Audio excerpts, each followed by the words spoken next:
പ്രധാനപ്പെട്ട വാർത്തയിലേക്കാണ്. ജി സുധാകരനെതിരെ രൂക്ഷ വിമർശനവുമായി മുഖ്യമന്ത്രി പിണറായി വിജയൻ. അമ്പലപ്പുഴയിൽ കോൺഗ്രസിന്റെയും ബി.ജെ.പിയുടെയും സ്ഥാനാർത്ഥിയാണ് ജി സുധാകരൻ. ബി.ജെ.പിയുടെ വോട്ട് കിട്ടാനാണ് സ്വതന്ത്ര വേഷം. CPIM-നെതിരായ സുധാകരന്റെ വിമർശനം കോൺഗ്രസിനെ തൃപ്തിപ്പെടുത്താനാണ്. ഇനിയും വലിയ ജീർണതയിലേക്ക് സുധാകരൻ പോയേക്കാമെന്നും മുഖ്യമന്ത്രി പറഞ്ഞു. ഈ കോൺഗ്രസ് അദ്ദേഹത്തെ സ്വീകരിച്ചതിൽ ഉള്ള ദയനീയതയുണ്ടല്ലോ, അത് വേറൊരു ഭാഗമാണ്. ഈ ഒരു സുപ്രഭാതത്തിലായിരിക്കില്ലല്ലോ ഇത് നടന്നത്. ഇതിന്റെ ഭാഗമായുള്ള ആലോചനകൾ നേരത്തെ നടക്കുന്നുണ്ടാകും. ആ ആലോചനയിൽ കോൺഗ്രസിനെ തൃപ്തിപ്പെടുത്തിയ ഒരു കണക്കായിരിക്കും ഇത്.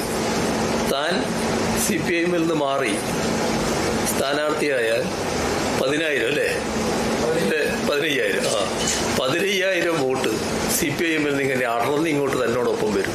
ഇതായിരിക്കും ആലോചന നടത്തുമ്പോൾ പറഞ്ഞ ഒരു കാര്യം. അത് കോൺഗ്രസിനും കുറച്ച് നല്ല ഇഷ്ടമായിട്ട് തോന്നിയിട്ടുണ്ടാവും. കാരണം CPIM-ന്റെ കൂടെയുള്ള 15,000 ആളുകൾ കുറയാന്ന് പറഞ്ഞാൽ CPIM നല്ലതുപോലെ ദുർബലപ്പെടുമെന്നാണല്ലോ അർത്ഥം. BJP-യുടെ വോട്ട് 5,000 കിട്ടുമെന്ന് പറഞ്ഞത് അത് ഒരു സ്ഥാനാർത്ഥി ആദ്യമായിട്ട് പറയല്ലേ, ഇങ്ങനെയൊക്കെയാണ് എനിക്ക് കിട്ടാൻ പോകുന്ന വോട്ട്. അപ്പോൾ BJP-യുടെ കൂടി സ്ഥാനാർത്ഥിയായിട്ടാണല്ലോ അദ്ദേഹം മാറുന്നത്.